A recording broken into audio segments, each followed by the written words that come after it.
여러분 안녕하십니까? 선생님들이 학교 밖으로 나왔습니다. 숨진 서희 초등학교 교사의 49제를 맞아 교육 현장에서는 오늘 하루 공교육 멈춤의 날이 선포됐습니다. 애도와 함께 교사들이 부당하게 불이익을 당하는 걸 더 이상 방관하지 말라는 요구가 담겼습니다. 공식 추모제가 열린 서희 초등학교에서는 긴 추모의 줄이 만들어졌습니다. 검은 옷, 하얀 국화, 눈물 가득했던 49제 추모식에 지윤수 기자가 다녀왔습니다. 대형 스크린 속에서 그녀는 밝게 웃고 있었지만 주변은 온통 울음소리로 뒤덮였습니다. 그가 세상을 떠난 지 49일째. 동료들은 아직 그가 없는 학교를 받아들이지 못하고 있습니다. 아직도 우리는 7월의 그날 이곳에 멈춰서서 너를 그리워하고 있어. 초등학교에서 교사가 숨졌다는 소식에 놀라 문자 메시지를 보냈던 대학 후배 교사. 끝내 답장을 받지 못했습니다. 언니, 그날부터 지금까지 카톡에 일이 사라지지를 않아요. 49제를 맞아 열린 추모제에는 유가족과 동료 교사, 교육감들까지 200여 명이 참석해 슬픔을 나눴습니다. 전국에서 많은 선생님들이 함께 슬퍼하고 함께 애도하고 함께 눈물을 흘려주셔서 감사드립니다. 이주 부총리도 참석해 울먹이며 변화를 약속했지만 일부 추모객들은 등을 돌려앉으며 항의하기도 했습니다. 더 이상 소중한 우리 선생님들이 홀로 어려움과 마주하지 않도록 함께할 것임을 약속드립니다. 추모제에 함께하지 못한 교사들은 건물 밖을 에워쌌습니다. 검은 옷을 입은 채 애도와 아픔의 마음을 담아 꽃을 건넸습니다. 무단결근이라는 엄포에도 기꺼이 하루를 비운 채 추모에 나선 교사들. 누군가의 슬픔에 대해서 공감하고 가르치는 일을 하는 제가 아이들에게 떳떳해지려면 저 또한 각오하고 이렇게 왔습니다. 밖으로 난 창문이 없어 답답해했다던 그 교실. 힘이 되어주지 못해 미안하다는 마지막 쪽지들이 그의 빈 자리를 메웠습니다. MBC 뉴스 지은수입니다. 공식 추모제를 시작으로 전국에선 교사들이 자발적으로 참여한 추모 집회가 잇따랐습니다. 교권 회복을 외치며 선언한 공교육 멈춤의 날. 37개 학교가 재량 휴업을 실시했고 상당수 교사들이 휴가를 내고 동참했습니다. 정혜인 기자가 취재했습니다. 진실을 알고 싶다. 추모 집회는 국회 앞으로 이어졌습니다.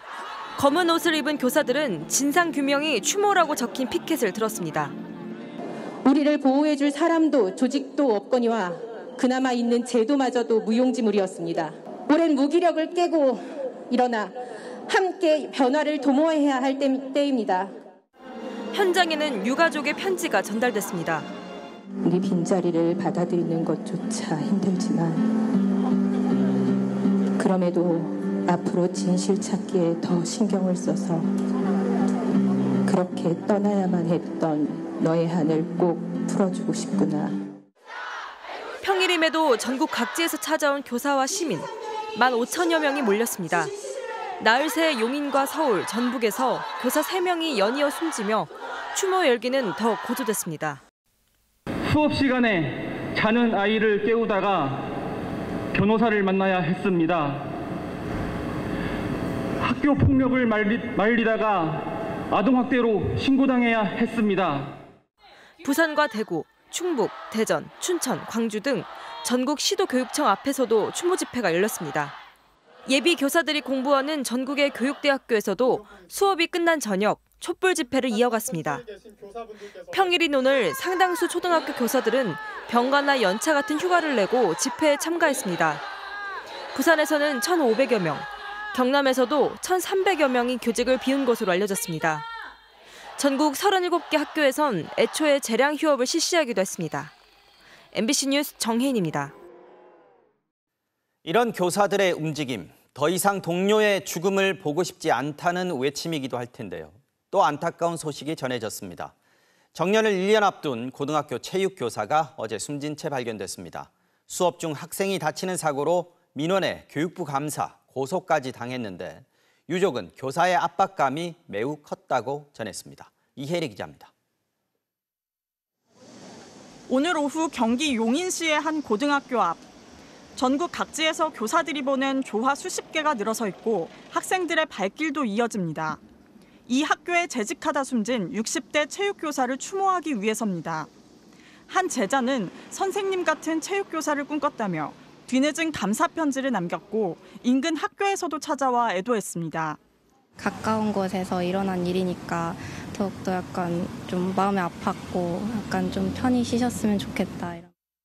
숨진 교사는 그제 오후 집을 나선 뒤 어제 성남시 청계산 등산로 인근에서 숨진 채 발견됐습니다. 경찰은 극단적 선택으로 보고 있습니다. 지난 6월 수업 도중 한 학생이 찬 공에 다른 학생이 맞아 눈을 크게 다친 사건의 여파로 보입니다. 장염을 갖고 계셨거든요. 수업 중에 자리를 비우셨는데 이제 여학생 한 분이 눈이 약간 가격이 당했던. 이후 다친 학생 부모의 민원으로 교육청 감사 절차가 시작됐고 경찰에 고소까지 당하자 극심한 압박감을 느꼈다고 유족들은 말합니다. 내년에 이제 정년 퇴임을 앞두신 상황에서 굉장히 자부심도 많이 갖고 계셨는데 되게 많이 무너지셔서 근 2달간은 굉장히 우울하셨던 것 같아요.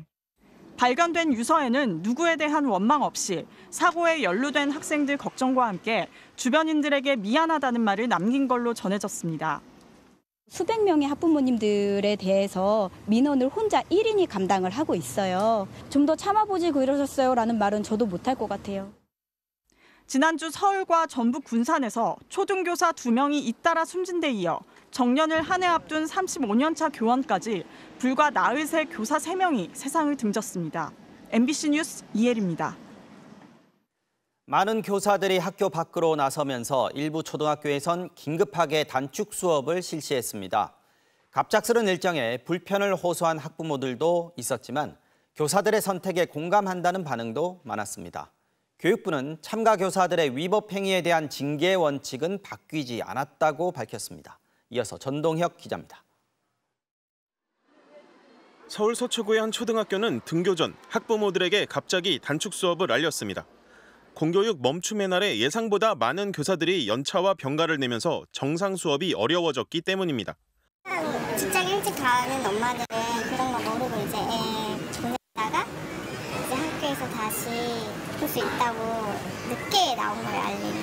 그러니까 이제 좀 황당할 수 있죠. 경기 안산의 한 초등학교에선 정상 등교를 안내했다가 학생들이 등교를 마친 뒤 단축 수업을 통보하기도 했습니다. 전혀 언지가 없다가 당일날 아이들 등교시키고 난 다음에 학부모들한테 통보하듯이 아이들 돌려보내겠다, 양해 부탁드린다 이렇게. 일부 학부모들은 불편함을 호소하기도 했고 취지에 공감한다는 반응을 내놓기도 했습니다. 애초 아이를 등교시키지 않고 체험학습을 시키는 경우도 있었습니다. 학교를 하루 결석을 하고 아이와 함께 이곳에 와서 왜 이곳에 왔는지 그리고 사람들이 왜 여기에 모여서 이런 행동들을 하고 있는지를 좀 가르쳐주고 싶었고.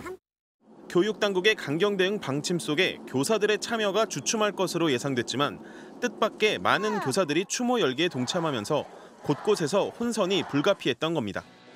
거의 한 10년 정도 눌려있던 게 터진 것 같거든요. 차라리 이 징계가 더 낫다. 이거 정도 각오할 수 있다라는 마음입니다. 교육부는 추모일에 징계 수위를 얘기하는 것은 옳지 않다면서도 위법 행위에 대한 징계 원칙은 바뀌지 않았다고 밝혔습니다. MBC 뉴스 전동혁입니다.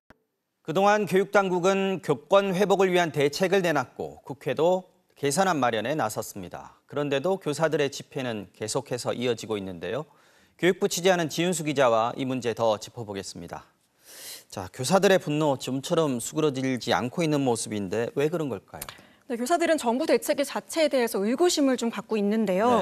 네. 정부가 강조한 대책 중 하나는 학생부의 교권 침해를 기록하는 겁니다. 근데 이제 입시를 앞둔 고등학교 외에 초등학교나 중학교는 크게 불이익이 없는 상황이고요. 네. 게다가 만약 학부모가 정정 민원이나 소송을 제기하면 담당자만 고생한다는 겁니다. 그렇겠군요. 현장을 반영한 제대로 된 개선안이나 조치를 기대했지만 학생 인권 조례 책임을 떠넘기는 방식으로 논의가 이뤄진 것도 교사들의 실망을 키웠을 거란 분석입니다. 네, 어쨌든 정부가 내놓은 대책들이 있습니다. 결국 이제 법 개정이 변수가 되고 있는 것 같은데 어떻게 진행되고 있을까요? 일단 정부와 국회는 정당한 생활지도를 아동학대로 보지 않도록 아동학대 처벌법을 고치겠다는 입장인데요. 네. 신고를 당하더라도 곧바로 직위해제되지 않도록 하는 방안도 추진되고 있습니다. 자기 자녀가 왕의 DNA를 갖고 있다면서 교사를 압박한 교육부 사무관 사건 네. 최근 전해드렸는데요. 이때도 교사가 신고 직후 직위해제됐었는데 이런 행태 자체를 막겠다는 겁니다. 학부모의 악성 민원도 교사 개인이 아니라 학교 차원에서 관리하도록 할 방침입니다. 이 내용들이 현재 국회 상임위원회에서 논의 중인데 이르면 이달 말에 국회 본회의를 통과할 것으로 보입니다. 이달 말에요. 자, 정부의 강경 대응 방침을 거스르고 오늘 집회에 많은 교사들이 참석했습니다. 징계 방침 계속해서 고수하고 있는데 이뤄질까요? 네, 이주호 부총리는 정부를 믿고 행동을 멈춰달라고 호소했지만 사실 통하지 않았죠. 네. 교사들의 소통 방식 자체도 불만을 나타내고 있는데요. 네. 현장 목소리는 듣지 않은 채 영가투쟁이 불법이라면서 파면 또는 해임까지 언급한 거에 대해서 실망한 겁니다. 한 교사는 수업일이 헌법적 권리라면 연가나 병가도 법적 권리라고 주장하기도 했습니다. 네. 오늘 대통령실 관계자는 법을 적용할 때 유연성을 발휘할 필요가 있다고 언급했는데요. 정부 해명에도 불구하고 그간 소통이 아니라 강경 대응으로 논란을 확대시켰다는 지적은 피하기 어려울 것으로 보입니다. 네, 지윤수 기자 잘 들었습니다.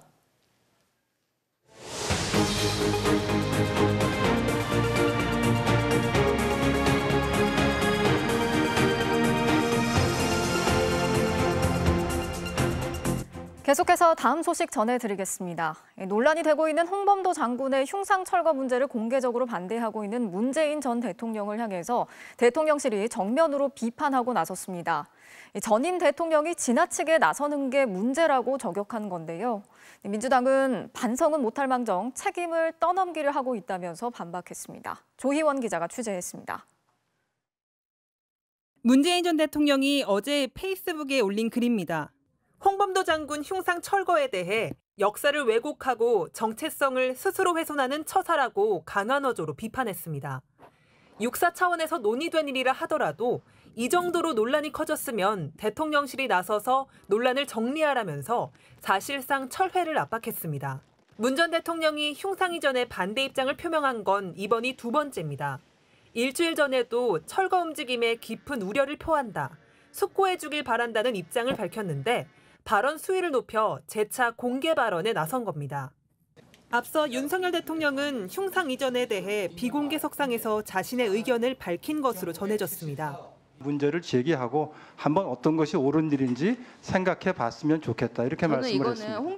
육사도 흉상 이전 방침을 확정했지만 사회적 갈등이 계속되는 상황에서 현직 대통령을 향한 전임 대통령의 요구에 대통령실은 불쾌감을 강하게 드러냈습니다. 대통령실이 나서지 않는 게 문제가 아니라 전직 대통령이 지나치게 나서는 게 문제라고 정면으로 반박한 겁니다. 민주당은 헛다리 역풍을 면피하려고 전직 대통령을 다시 끌어들인다고 맞받았습니다. 홍범도 장군 흉상 철거는 5년짜리 윤석열 정권이 겁없이 역사를 전복하려고 나선 게 문제입니다. 전임 대통령의 지적에 반성하지는 못할 망정 책임을 떠넘기려 하다니 정말 뻔뻔합니다.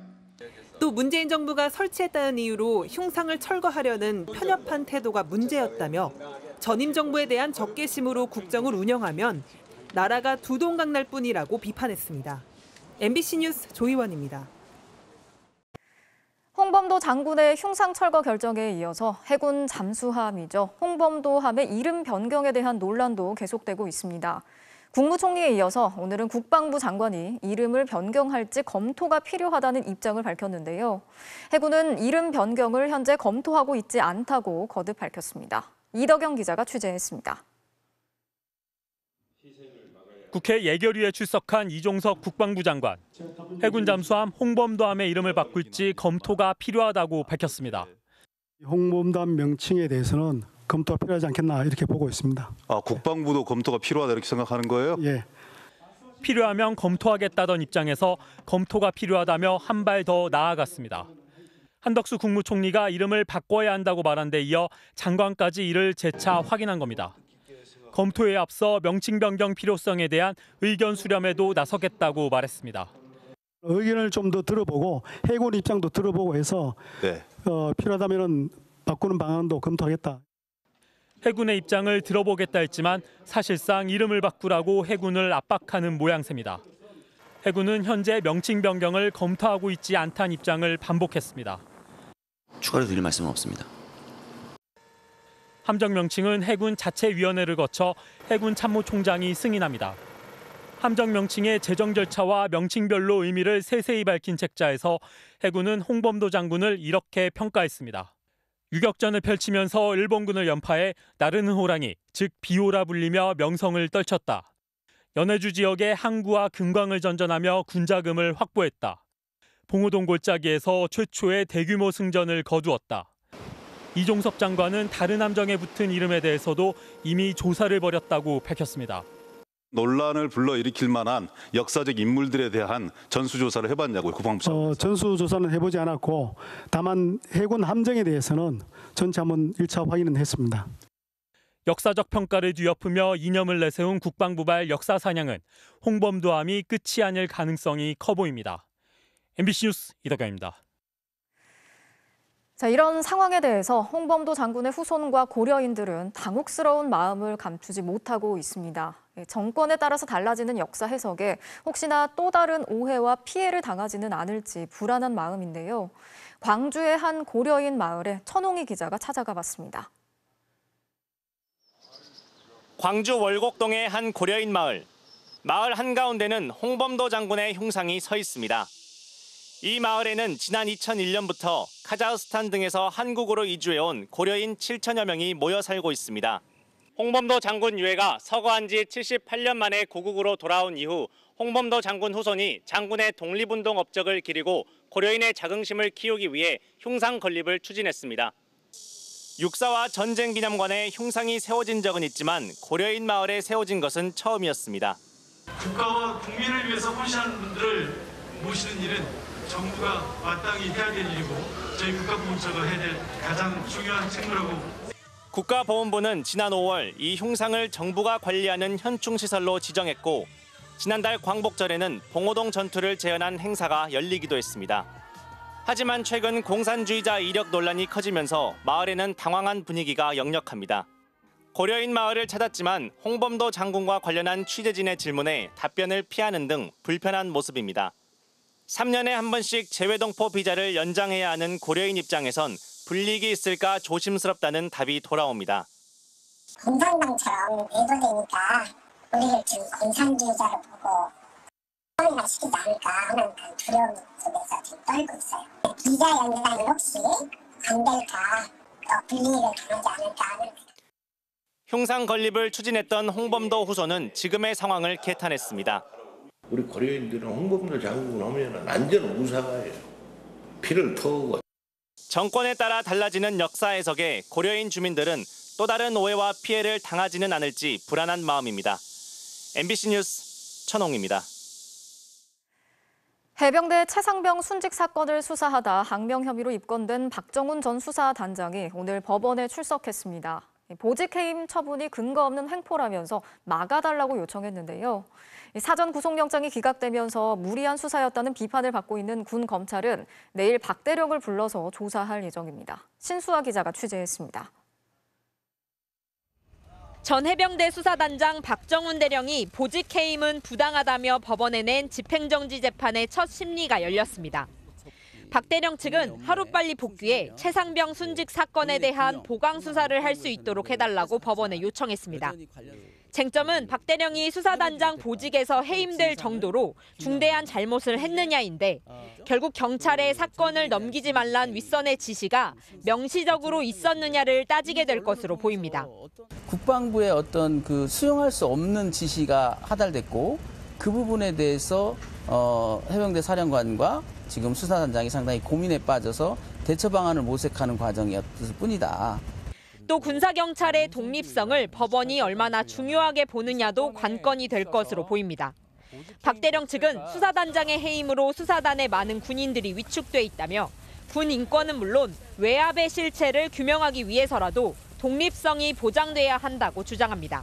해병대 수사단장이 지금 공석에 있습니다. 정확하게 얘기하면 해병대 수사 최고 지휘관이 지금 공백인 상태이거든요. 외압 의혹에 대해 이종섭 국방부 장관은 윤석열 대통령의 경로로 수사 방향이 바뀌었던 건 허위 사실이라고 거듭 반박했습니다. 대통령 경로라든지 혐의자 제외하라고 외압을 했다든지 이것은 전부 사실이 아니고요. 전부 다 변호인 측에서 허위로 이야기한 것들입니다. 이런 가운데 국방부는 박대령 측이 요청한 수사심의위원회의 재소집을 거부하기로 했습니다. 이미 판단을 한 번 받았단 겁니다. 이에 박대령 측은 이전엔 수심위를 4-5번씩 열지 않았느냐면서 1차 수심위에서 수사를 중단해야 한다는 의견이 팽팽하게 나오자 군이 민간 통제를 거부하는 것이라고 비판했습니다. 국방부 검찰단은 내일 오전 항명 혐의로 박정훈 대령을 소환해 수사합니다. MBC 뉴스 신수아입니다.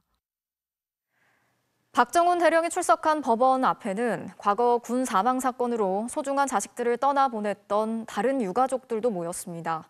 군의 사건 은폐와 내 식구 감싸기식의 수사 때문에 피눈물을 삼켜야 했던 부모들인데요.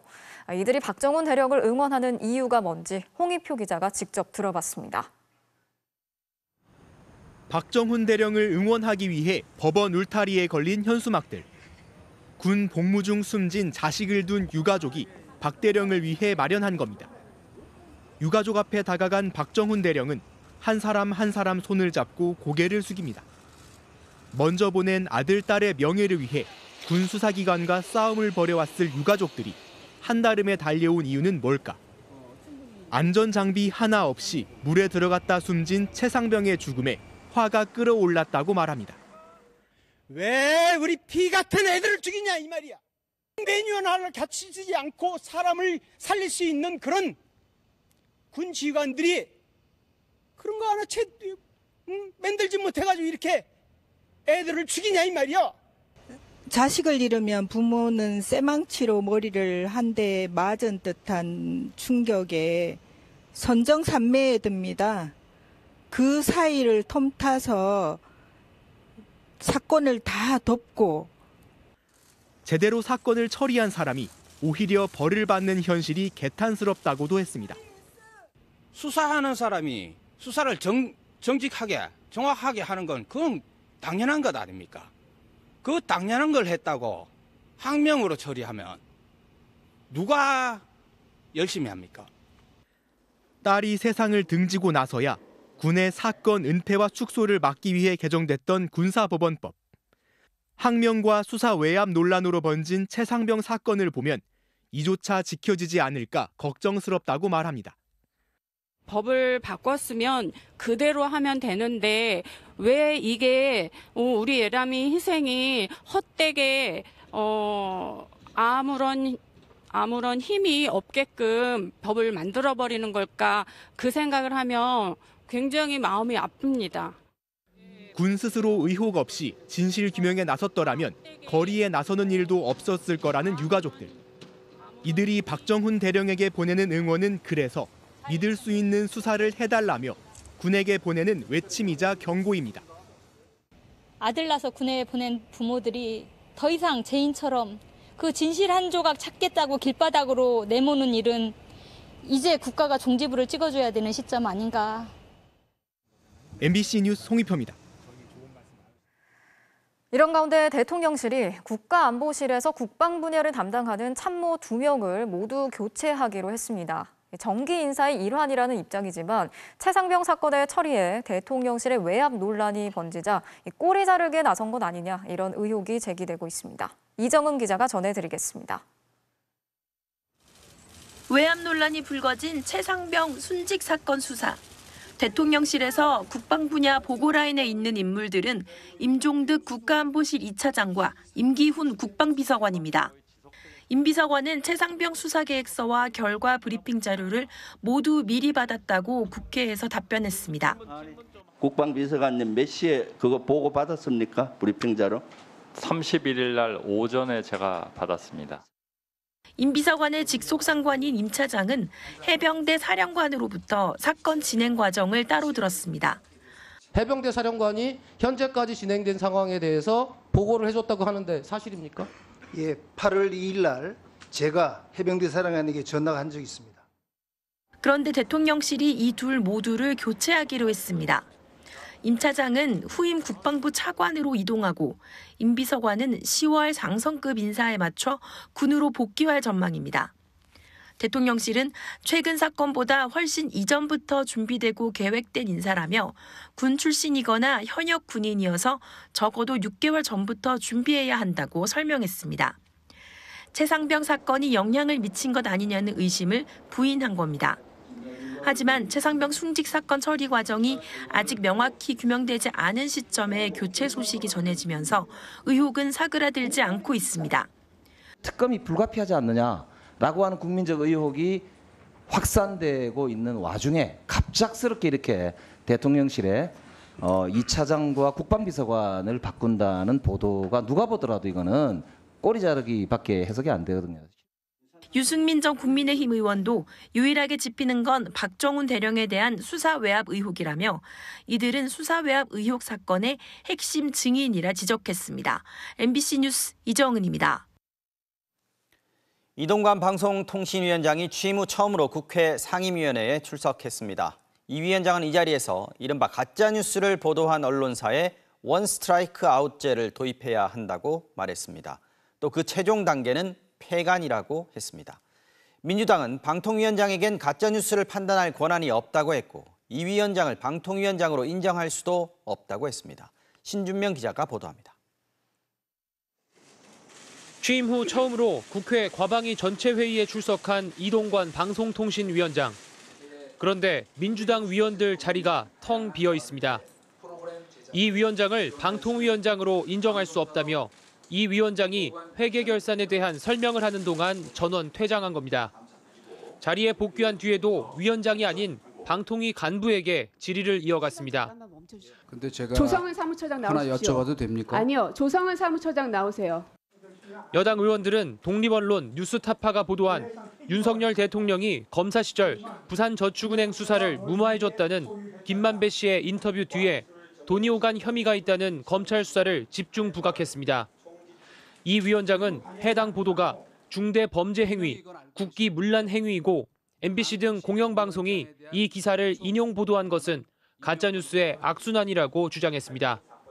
속보 경쟁을 해야 되는 언론사의 숭배이라고 할 수도 있지만 또 다른 한편으로 보면은 언론으로서는 절대 피해야 할 경마식 보도의 전형입니다.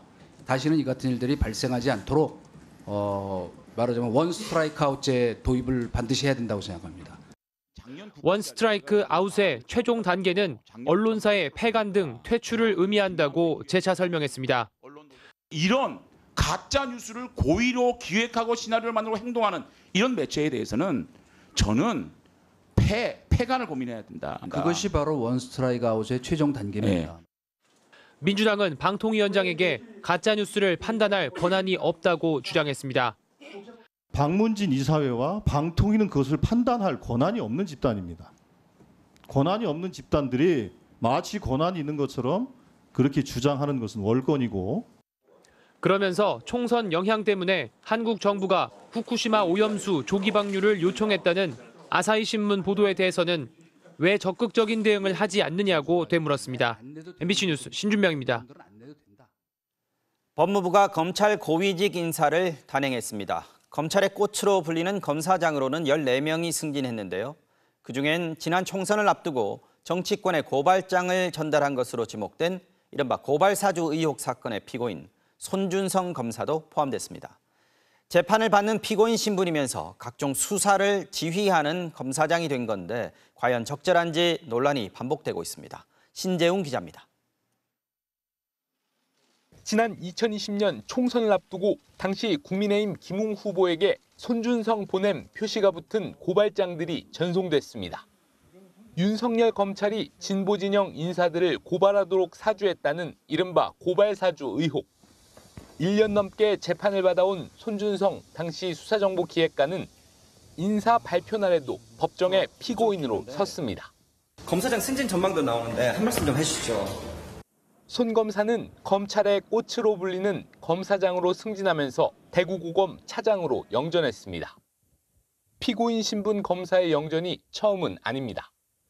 지난 2021년 김학의 전 차관 불법 출국금지 수사에 외압을 행사한 혐의로 기소된 이성윤 서울중앙지검장이 고검장으로 승진했고 2020년엔 스마트폰 압수 과정에서 한동훈 당시 검사장을 폭행한 혐의로 기소된 정진웅 검사가 차장검사로 승진했습니다. 문재인 정부 때도 논란이 됐지만 정권이 바뀌자 방향만 바꿔 그대로 반복된 겁니다. 일선 수사진용은 일부 정비가 이루어졌습니다. 대장동과 50억 클럽, 백현동 의혹, 더불어민주당 돈봉투 사건까지 맡고 있는 송경호 서울중앙지검장은 유임됐고 쌍방울 대북 송금 의혹으로 이재명 대표 소환을 앞둔 수원지검에는 신봉수 대검 반부패부장이 투입됐습니다. 이재명 대표나 전 정권 안보 라인을 수사했던 수원지검장과 성남지청장, 서울중앙지검 3차장은 나란히 고검장, 검사장으로 승진했습니다. 대검 간부들은 일선 지검장으로 보내고 공석이던 대검 차장 자리를 메우는 등 무난한 인사라는 평가가 나오는 가운데 문재인 정부 당시 요직을 맡았거나 승진했던 검사들은 일부 좌천됐습니다. MBC 뉴스 신재용입니다. 무소속 윤미향 의원이 일본에서 조청년이 주최한 관동 대지진 조선인 학살 추모 행사에 참석한 걸 두고 여권이 파상 공세를 펴고 있습니다. 윤석열 대통령은 이를 겨냥해 반국가 행위라고 했고 관련 정부 부처는 일제히 위법성을 강조했습니다. 여당은 윤 의원의 제명을 요구했습니다. 윤 의원 측은 정부가 색깔론으로 갈라치기를 하고 있다면서 그 지대한 관심을 조선인 학살 문제에 쏟아달라고 했습니다. 조희영 기자입니다. 오늘 대통령 주재 수석 비서관 회의가 한창 열리던 중 윤석열 대통령의 발언이 공개됐습니다.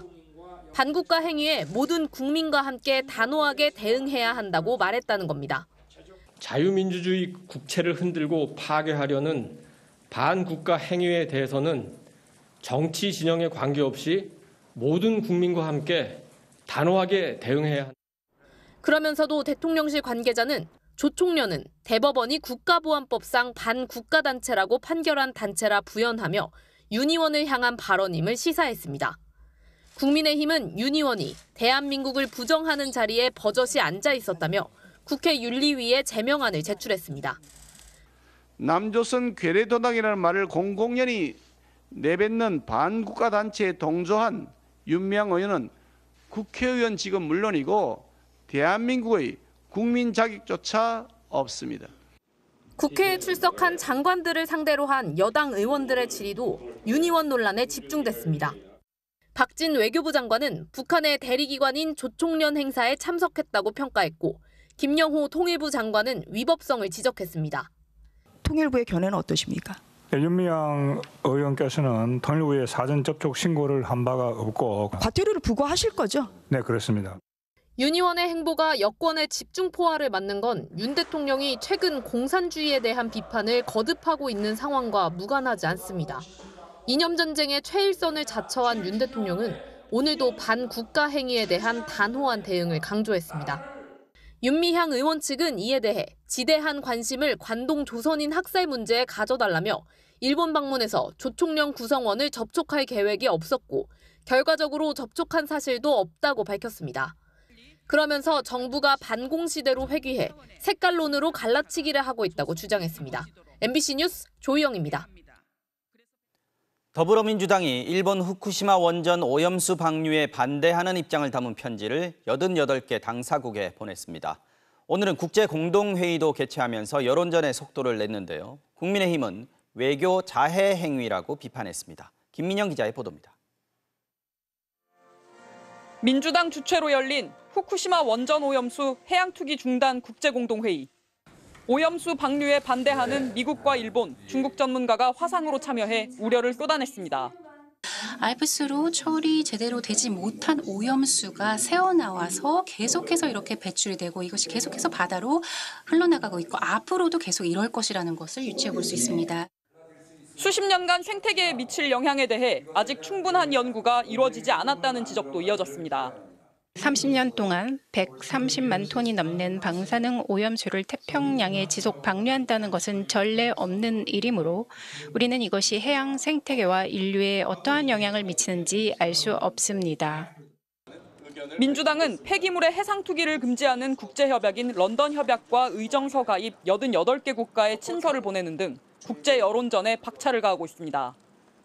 이에 앞서 지난 6월엔 태평양 도서국 18개국에 지난달에는 UN 인권이사회에 진정서한을 보내기도 했습니다.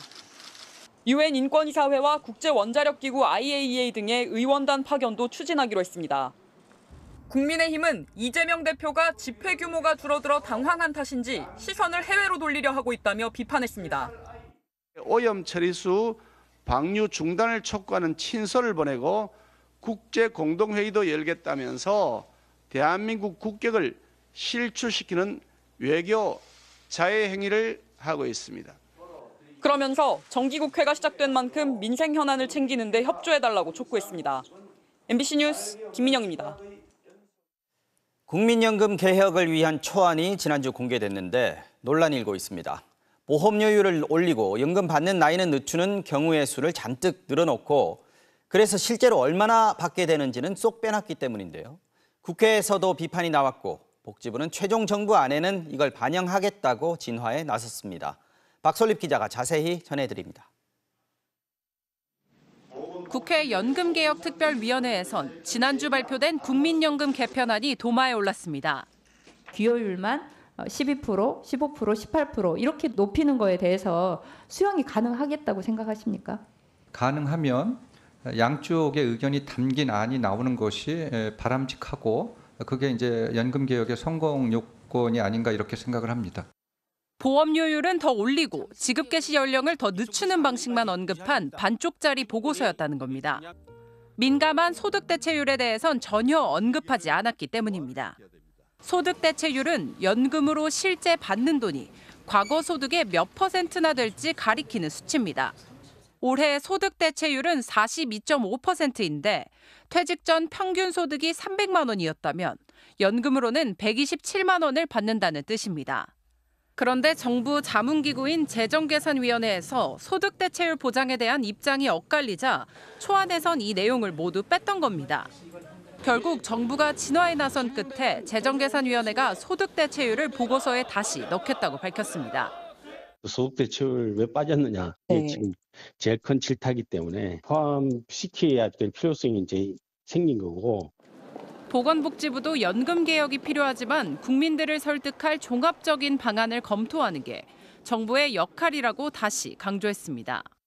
국민 좀 의견을 더 듣고요. 이해 당사자라든가 이런 쪽 의견도 듣고 종합해서 좀 논의를 하고 10월에 운영 계획을 제출하도록 하겠습니다. 이기일 보건복지부 차관 역시 국민연금 지급 보장을 더 명확히 해 명문화할 계획이라고 밝혔습니다. MBC 뉴스 박솔립입니다. 청주시가 오송 지하차도 참사 희생자들의 합동 분향소 기습 철거를 시도하면서 유가족들과 충돌했습니다. 시장 면담을 요구하는 유족들과 시청 직원들 사이에 몸싸움이 벌어지기도 했는데요. 결국 청주시가 유족들의 요구를 받아들여서 분향소를 다시 설치하기로 했지만 유족들은 또다시 마음에 큰 상처를 입었습니다. 이지현 기자가 전해드리겠습니다. 오송 참사 희생자 유가족이 위패를 들고 청주시청 임시청사 앞에 서 있습니다. 49제 당일 철거된 합동 분향소를 다시 설치해달라는 요구를 청주시장에게 전달하기 위해서입니다.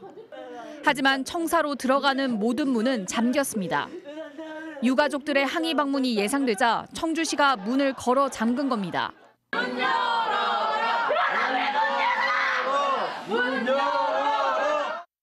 유가족들과 시민대책위는 청사 문을 열고 진입했습니다. 이어 청주시장 면담을 요구하며 2시간 동안 농성을 벌였습니다. 이 과정에서 공무원들과 몸싸움이 빚어지기도 했습니다.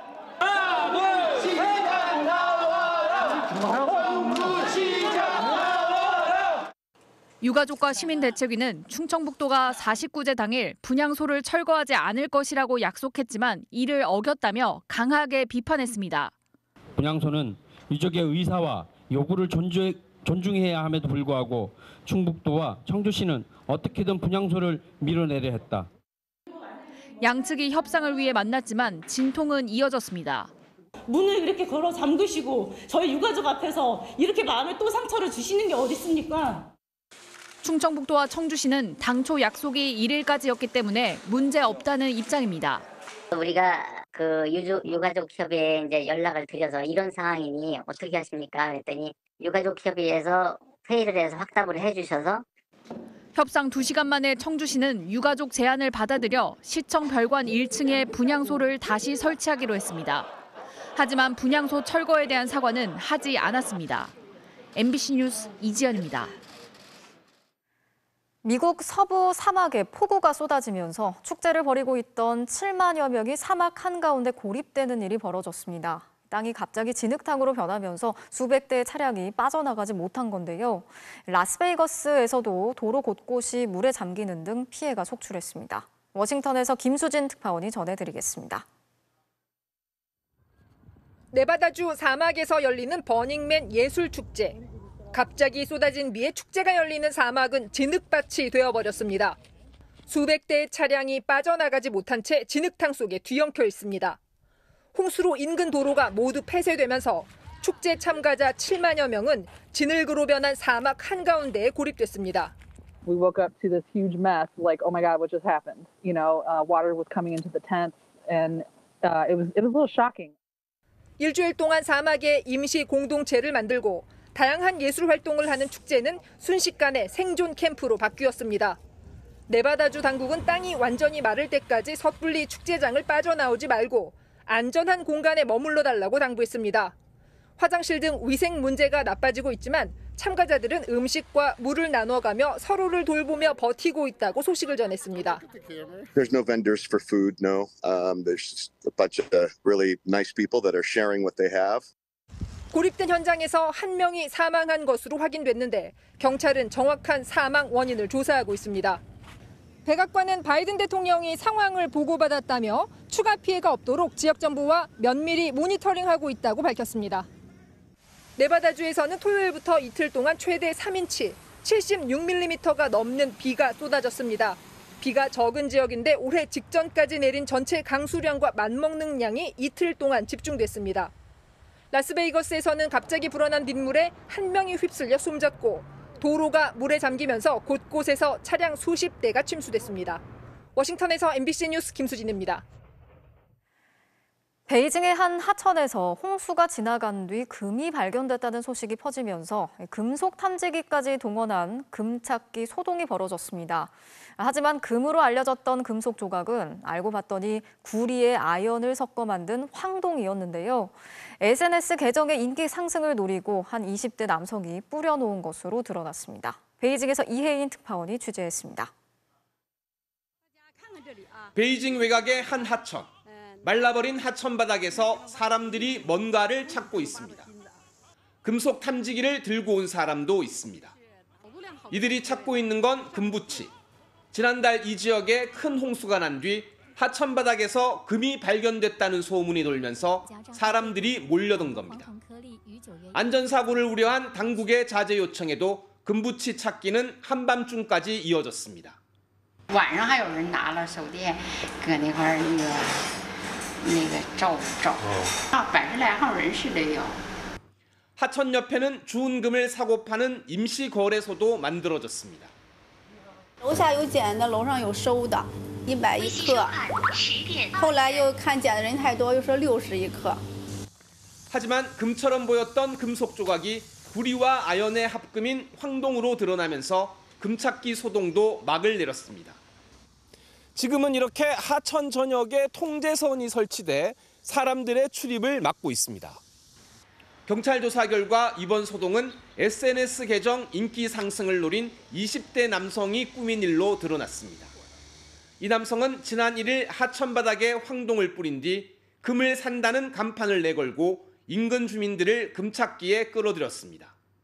그리고는 금 찾는 모습을 촬영해 자신의 SNS 계정에 올렸습니다. 현지 경찰은 이 남성을 사회 질서를 심각하게 어지럽힌 혐의로 입건해 조사 중입니다. 중국에서는 술 먹방을 하다가 올해에만 2명이 숨지는 등 구독자를 늘리기 위해 무리한 일을 벌이다 나는 사고가 끊이질 않고 있습니다. 베이징에서 MBC 뉴스 이혜인입니다. 오늘 대구 부산 고속도로 터널 안에서 화물차 2대가 충돌하면서 불이 났습니다. 화염과 연기가 터널 안으로 빠르게 번지는 상황이었는데요. 이 터널 입구에 설치된 차단기가 제때 내려와서 더 큰 인명피해를 막을 수 있었습니다. 변예주 기자가 취재했습니다. 고속도로 터널 한가운데 불이 붙은 화물차가 서 있습니다. 잠시 뒤 화물차 2대에서 불이 옮겨 붙으면서 화염과 연기가 터널 안을 가득 채울 정도로 커집니다. 한 시민이 불길을 피해 부상당한 화물차 운전자를 힘겹게 피신하는 사이 불길은 더 커집니다. 터널 안을 달리던 11톤 화물차가 앞서가던 25톤 화물차를 들이받은 뒤 곧바로 불이 시작됐습니다. 그냥 걷는 것보다 늦게 그 차량들이 움직이는데 갑자기 뒤에서 폭발음이 울리고 그래가지고 와 진짜 이러다 죽겠구나 싶었는데 터널 안은 불길이 새지고 있는데 차들은 계속 밀려드는 상황. 그런데 사고 발생 10분쯤 지나 터널 앞에 설치된 진입 차단막이 내려와 차량 진입을 막습니다. 신고를 받은 고속도로 측에서 CCTV를 보고 곧바로 차단 시설을 작동시킨 겁니다. 일부 차들은 후진에 빠져나왔고 20여 명이 탄 버스 승객들은 차에서 내린 뒤 600m를 걸어 탈출했습니다. 뒤에 같이 타고 있던 여자분이 지금 내리면 안 돼요 해가지고 다 내렸거든요. 저희가 우르르 내리는 거를 보고 저희 근처에 있던 사람들도 다 내려서 다 같이 대피를 했었어요. 차단막이 내려진 뒤 도착한 경찰과 소방은 터널 안 차량들을 밖으로 이동시킨 뒤 40여 분 만에 불을 껐습니다. 지난해 5명이 사망한 제2경인 방음터널 화재 사고 당시엔 관제실에서 차단기를 제때 내리지 않아 불이 난 터널로 차량들이 진입하는 바람에 인명피해가 더 커지기도 했습니다. 이번 사고로 앞선 화물차 60대 운전자가 중상을 입었고 터널 안에 차량 운전자 등 시민 9명이 연기를 마셨습니다. 경찰은 충돌 사고를 일으킨 40대 운전자가 음주 상태는 아닌 것을 확인했다며 정확한 사고 원인을 조사하고 있습니다. MBC 뉴스 변예주입니다. 특혜 논란이 일고 있는 서울 양평 고속도로 노선과 관련해서 국토부는 교통량 효과가 더 크다면서 원안보다 변경안이 더 우수하다는 입장을 보였는데요. 그런데 원안과 대안을 비교할 때 적용한 데이터가 각각 달랐던 것으로 확인됐습니다. 국토부가 대안을 부각시키기 위해서 유리한 통계만 선택적으로 골라서 왜곡했다는 지적이 나오고 있습니다. 김건희 기자가 취재했습니다. 지난 7월 국회 국토교통위원회 전체 회의, 서울 양평 고속도로의 종점 변경을 두고 쏟아진 야당 의원들의 날선 질의를 원희룡 국토교통부 장관이 방어합니다. 저에게 교통량 또 비용 이런 걸 해보니까 이쪽이 BC가 더 잘 나올 것 같다. 이렇게 해서 교통량 분석이 원 장관은 이날 교통량이란 단어를 13번 사용하며 종점 변경안을 부각시켰습니다. 종점을 기존의 양서면에서 강상면으로 변경하면 총 사업비는 5.4% 증가하는 반면 교통량은 6.5% 증가하기 때문에 변경안이 더 우수하다는 논리입니다. 그런데 원안과 변경안에 적용한 기준이 다른 것으로 확인됐습니다. 먼저 고속도로 건설로 교통량이 변하는 영향권. 원안을 분석한 조사에서는 서울의 14개 자치구를 포함해 총 29개 시군 구던 영향권이 변경안 분석에서는 서울 25개 자치구 전역 등 총 43개 시군구로 확대됐습니다. 통상 영향권이 넓어지면 교통량은 늘어날 수밖에 없습니다. 교통량 산출의 핵심적인 기초자료인 KTDB, 국가교통 데이터베이스를 적용한 시점도 달랐습니다. 원안은 2018년과 2019년 기준 데이터를, 변경안은 2021년 기준 데이터를 적용한 겁니다. 같은 자료에서도 서로 다른 기준을 발췌해서 적용하기도 했습니다. 원안과 변경안에서 종점 부근인 조정 구간의 통행량을 비교할 때는 증가폭이 더 도드라지는 2021년 기준을 일괄 적용한 겁니다. 두 노선에서 비교하는 데이터를 같은 기준으로 통제했을 때 전 구간에서의 교통량 증가폭은 당초 국토부가 제시한 6.5%가 아니라 2.5%에 그치는 것으로 나타났습니다. 원희룡 장관은 강상면 종점 변경안이 더 유리하다는 주장을 뒷받침하기 위해서 통계 데이터를 유리한 것만 짜깁기 위해서 인용한 것으로 보여집니다. 적용한 데이터의 기준이 다르다는 지적에 국토부는 선택적으로 기준을 사용한 것은 아니다라면서 예비 타당성 조사와 본 타당성 조사 지침이 달라 차이가 있을 수 있다고 답했습니다. 그러면서 향후 같은 기준을 적용해 비교 검토하겠다고 밝혔습니다. MBC 뉴스 김건희입니다. 정부가 반도체와 자동차 같은 우리나라 주력 수출 분야에 대한 대규모 재정 지원을 추진하기로 했습니다. 이른바 9월 위기설을 잠재우고 하반기 경기 반등을 노리는 건데요. 하지만 실제 나오는 경제 지표는 더 힘든 하반기를 예고하고 있습니다. 고재민 기자가 취재했습니다. 정부는 하반기로 갈수록 상반기보다는 경기 상황이 나아질 것으로 내다봤습니다. 이른바 상저하고 전망입니다. 9월에는 무역수지 흑자 기조 지속과 함께 수출 감소폭이 추가적으로 완화될 것으로 예상되며 대통령실도 10월부터 경기 지표가 개선될 것이라고 강조했습니다. 대통령실까지 나서 경기 회복을 강조하는 건 이른바 9월 위기설 때문입니다. 소상공인과 중소기업 대출의 만기 연장과 상환유예 조치가 이번 달 종료되고 그동안 눌러놓은 금융기관의 부동산 PF 부실 가능성까지 대두되고 있습니다. 최대 수출 시장인 중국 역시 부동산 위기를 맞고 있어 경기 회복을 기대하기 쉽지 않습니다. 중국 정부가 어떤 정책을 내놔도 크게 좋아지지 않을 그런 부분이라 장기화된다면 중국 쪽으로 가는 수출이 어려워질 거고 전 세계 경기 침체 우려와 소비 둔화로 반도체 회복세가 늦춰지면서 제조업 대기업 생산은 11개월 연속 감소했고 수출도 11개월 연속 마이너스를 기록했습니다. 향후 수출 확대를 가늠하는 설비 투자 역시 11년 만에 가장 큰 폭으로 줄었습니다. 그나마 기댈 곳은 국내 소비뿐인데 이마저도 어렵습니다. 지난달 시중은행의 가계대출 잔액이 1년 9개월 만에 가장 큰 폭으로 늘어난 반면 계속된 고물가에 상반기 실질 임금은 관련 통계가 집계된 2011년 이후 처음으로 줄었습니다. 한마디로 쓸 돈이 없습니다. 상반기에 재정 조기 집행으로 이미 많이 소진한 상황이고 만약에 하반기에 예상처럼 경기가 회복되지 않는다라고 한다면 경제 성장률이 상당히 부진할 가능성이 있기 때문에 정부는 오늘 반도체 자동차 분야 지원을 확대하고 수출 기업에 180조 원 규모의 금융 지원 방안을 서둘러 발표했습니다. MBC 뉴스 고재민입니다. 자, 이런 경기 침체의 직격탄을 맞은 건 사회에 첫 발을 내딛는 청년들입니다. 일자리가 없는 청년이 126만 명에 달하는데 이 중에 절반은 대졸 이상의 학력입니다. 하반기 채용문도 더 좁아질 것으로 보이는데요. 김아영 기자가 청년들의 이야기를 들어봤습니다. 서울의 4년제 대학에 다니는 A씨는 지난해 여름부터 휴학 중입니다. 졸업을 단 한 학기 남겨두고 1년 넘게 취업 준비를 하고 있습니다.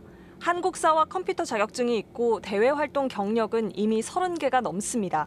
그래도 스펙 쌓기는 진행 중입니다. 저도 진짜 열심히 했다고 생각을 하는데 정말 고스펙자들이, 그것도 근소한 차이의 고스펙자들이 되게 많거든요.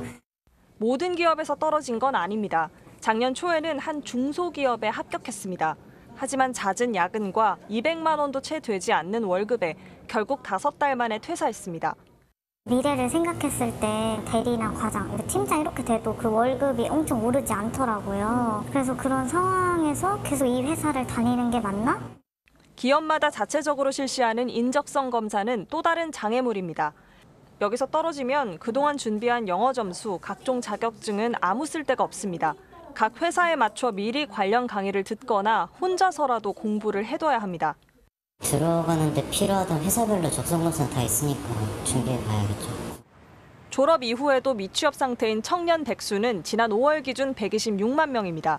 이 중 약 66만 명, 절반 이상이 대학교 졸업자입니다. 이 가운데 4년제 대학 졸업자의 61.2%는 취업 시험만을 위해 학원이나 도서관에 다녔다고 답했습니다. 대학을 나오고도 취업을 위해서는 추가로 더 공부를 한다는 얘기입니다. 이미 높은 취업 문턱이지만 졸업생이 쏟아지는 하반기 취업은 더 어려워질 걸로 보입니다. 한 취업 포털이 기업의 고용 계획을 조사한 결과 기업 한 곳당 하반기 평균 고용 인원은 12.7명으로 상반기의 3분의 2 수준으로 쪼그라들었습니다. MBC 뉴스 김아영입니다. 서울 남산에 조성된 일본 위안부 추모 공원이죠. 기억의 터. 이곳에 설치된 조형물의 작가가 최근 성추행 혐의로 1심 재판에서 유죄가 선고되자 서울시가 오늘 이 작품의 철거에 나섰습니다. 위안부 관련 단체들이 반발하고 있는 가운데 서울시 측은 한밤중이라도 철거를 강행하겠다는 입장을 밝혔습니다. 변윤재 기자가 취재했습니다. 어둠이 채 가시지 않은 이른 아침. 일본군 위안부 추모공원인 기억의 터로 가는 길목이 인파로 북적입니다. 서울시 공무원과 경찰, 그 뒤로 굴착기가 보이고 이들 앞에는 손에 팻말을 든 시민단체 회원들이 마주섰습니다. 서울시가 위안부 할머니를 기리는 조형물을 철거하려 하자 정의기억연대 등 위안부 후원단체와 여성단체들이 막고 나선 겁니다. 철거 대상은 이목상 작가가 설계한 조형물 2개. 지난달 17일 임 씨가 10년 전 여직원을 강제추행한 혐의에 대해 1심 유죄 판결이 나오자 서울시가 시립시설 내에 사회적 물의를 일으킨 작가의 작품을 유지할 수 없다면서 철거에 나선 겁니다. 철거에 반대하는 시민단체 측은 이렇게 작품과 그 주변에 보라색 천을 두르고 철거 인력의 접근에 대비하고 있습니다. 이들은 임 씨의 성범죄는 잘못이지만 해당 조형물들은 임 씨 혼자만의 작품이 아니며 대안 없이 철거할 경우 위안부 역사의 기록이 훼손될 수 있다고 우려했습니다. 그분들이 증언했던 증언록들이 다 담겨 있습니다. 그리고 일본군 위안부 할머니가 그렸던 그림이 있어요. 이 벽을 제공했다고 해서 어떻게 그게 이목상의 작품이 될 수 있습니까? 그러면서 조형물의 소유권이 서울시에만 있는 게 아닌 만큼 추모공원 추진위원회 측과 협의 없이 일방적으로 처분해서도 안 된다고 주장했습니다. 중요한 건 논의 과정이에요. 모든 과정을 일체 중단해버리고 강제적으로 이렇게 급하게 서두르는 이유가 뭔가 도대체. 서울시는 시유지에 설치된 작품이라 철거 권한이 있다는 입장인 가운데 중장비 투입이 가능해지면 오늘 밤이라도 철거를 마친 뒤 다른 작품으로 대체하겠다고 밝혔습니다. MBC 뉴스 변은재입니다. 우리나라 아동 4명 중에 1명은 스스로 불행하다고 생각하는 것으로 나타났습니다. 아동권리보장원이 오늘 발표한 2022년 아동권리 인식조사 결과에 따르면 조사 대상 아동 1,379명 중에 스스로 행복한 편이라고 생각하는 경우는 72.7%, 나머지 27.3%는 행복하지 않은 편이라고 답했습니다. 행복하지 않은 이유로는 초등학생과 중학생은 가정이 화목하지 않아서, 고등학생은 학업 문제를 가장 많이 꼽았습니다. 지난해 윤석열 대통령의 나토 순방 당시 민간인이 1호기에 탑승했다는 보도를 전해드린 MBC 이기주 기자가 한국방송협회가 주관하는 제50회 한국방송대상에서 보도 부문 기자 대상을 수상했습니다. 한국방송협회는 대통령실 인사비서관의 부인이 사적 라인을 타고 공적 영역에 침범한 사실을 취재해서 살아있는 권력의 민낯을 보도했다고 선정 이유를 밝혔습니다. 최근 프로축구 광주의 상승세가 무섭습니다. 열악한 훈련 환경에도 불구하고 원정에서 선두 울산까지 격침시키고 리그 3위로 뛰어올랐습니다. 송기성 기자입니다. 공에 대한 악착 같은 집념으로 만들어낸 선제골부터 수비수들을 꽁꽁 얼려버린 환상적인 발리슛까지 엄지성과 아산이 등 주전들이 대거 빠지고도 전현직 국가대표 8명이 포진한 선두 울산을 몰아붙여 승리를 거둔 광주는 9경기 연속 무패 행진과 함께 1부 리그 구단 최다승 신기록을 수립했습니다. 실패를 두려워하지 않는 과감한 드리블 돌파와 공격 지역에서 전진 패스 성공률 1위가 말해주듯 이정효표 공격 축구로 한때 8위로 쳐졌던 순위를 어느새 3위까지 끌어올렸습니다. 우리 광주만의 색깔을 잃지 않고 골을 위해서 카운터를 맞더라도 계속 두드리려고 준비를 많이 했습니다. 승격팀의 심상치 않은 돌풍에 이정효 감독의 지도력뿐 아니라 선수들의 능력도 재평가받기 시작했습니다. 무명에 가까웠던 광주 선수들이 무섭게 성장해 각급 대표팀에 승선했고 30을 앞둔 이순민도 클린스만 감독의 부름을 받았습니다. 광주FC 미드필더 현 국가대표 이순민입니다. 이제는 저의 꿈이 저 혼자만의 꿈이 아닌 게 된 것 같아요. 그래서 그런 부분에 대한 책임감과 무게감을 느끼고 있고요. 잘 나가는 광주의 딱 한 가지 고민은 훈련 여건 개선. 패배를 잊은 지난 2달 동안 선수들은 매번 승리 소감에 앞서 마음껏 쓸 수 없는 운동장을 이야기했습니다. 운동장을 마음대로 쓰지 못하는 열악한 부분이 있기 때문에 조금 도와주신다면 더 광주라는 팀이 더 발전하고 더 높은 곳에서 마주할 수 있는 구단이 됐으면 좋겠어요. 한마디만 더 해도 될까요? 운동장 좀 배려 좀 해주십시오. 리그 최약체라는 주위의 평가에도 열악한 훈련 환경 속에서도 보란듯이 잔류 그 이상을 바라보고 있는 광주. 아시아 무대 도전도 이제 꿈만은 아닙니다. MBC 뉴스 송기성입니다. 메시를 앞세운 마이애미가 지난 시즌 우승팀까지 꺾었습니다. 경기 입장권 가격이 7배 가까이 올랐고 메시를 보기 위해 톱스타들도 총출동했습니다. 박지영 기자입니다. 메시의 LA 원정은 말 그대로 뜨거웠습니다. 평균 $110 수준이던 입장권 가격은 무려 7배 가까이 뛰어올랐고 LAFC 역대 최다 관중 2만여 명이 몰렸습니다. 스타들의 스타 메시를 보기 위해 유명 인사들도 흥분된 표정으로 자리했습니다. 영화배우 레오나르도 디카프리오와 팝 가수 셀레나 고메즈, 온몸으로 전율을 느낀 영국의 해리 왕자까지 모두가 큰 기대감을 감추지 않았고 메시는 그 기대에 제대로 부응했습니다. 지난 시즌 챔피언 LAFC를 맞아 상대의 허를 찌르는 메시다운 패스로 추가골을 만들어냈습니다. 몇 걸음 뛰지 않고도 완벽한 시야로 바르셀로나 시절 동료 알바의 골을 도왔습니다. 과열된 열기에 팬 난입 소동까지 일어났지만 메시는 전혀 흔들리지 않았습니다.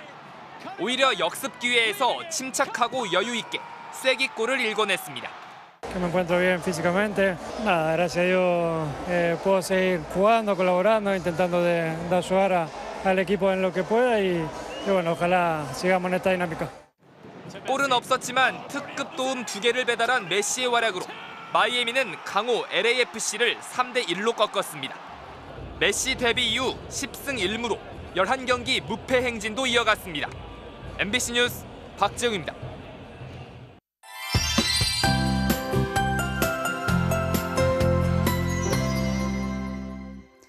9월이 맞나 싶습니다. 오늘 폭염주의보가 양평과 청주 그리고 경상도 곳곳으로 늘어났습니다. 낮 동안 강한 햇볕이 내리쬐는 가운데 지금 우리나라로는 덥고 습한 공기가 들어오고 있기 때문인데요. 내일도 종일 후텁지근하겠습니다. 그나마 한여름이 아니라서 모레부터는 다시 밤 공기가 선선해지겠습니다. 내일 내륙 지방은 덥기만 하지만 해안가 지방은 바람이 점차 강해질 것으로 보이는데요. 부산을 비롯한 경상도 동해안과 남해안 그리고 제주 해안가에 강풍주의보가 내려질 수 있겠고요. 또 너울성 파도도 강하게 밀려오겠습니다. 한편 저녁이 되면서 전남 화순 일대에 시간당 20mm 이상의 강한 소나기가 오고 있습니다. 오늘 밤 자정 무렵까지는 대부분의 내륙 지방에 소나기 가능성이 있겠습니다.